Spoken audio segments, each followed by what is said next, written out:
பீகார் தலைநகர் பாட்னாவில் கான் குளோபல் ஸ்டாண்டீஸ் என்ற ஆன்லைன் கோச்சிங் சென்டரை ஆசிரியர் கான்சார் என்பவர் நடத்தி வருகின்றார்.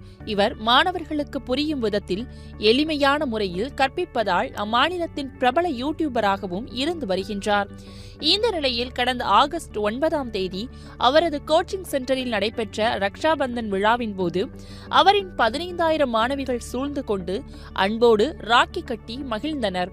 இதுகுறித்து உணர்ச்சிகரமான வீடியோவை வெளியிட்டு பேசிய ஆசிரியர் கான் தனது மணிக்கட்டில் 15,000த்திற்கும் மேற்பட்ட ராக்கிகள் கட்டப்பட்டுள்ளதாகவும் இதன் இடைக்காரணமாக தனது கையை கூட உயர்த்த முடியவில்லை என்றும் தெரிவித்தார். மேலும் எனது மாணவிகள் எனக்கு இரத்த உறவுக்கு அப்பாற்பட்ட சகோதரிகளாக உள்ளனர்.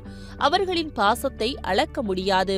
இது வழிகாட்டுதல் மற்றும் நட்பின் உண்மையான உணர்வு என கான்சர் உருக்கமாக பேசியுள்ளார்.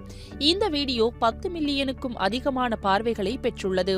இது சமூக வலைதளங்களில் விரைவாக பரவி பலரின் மனதையும் கவர்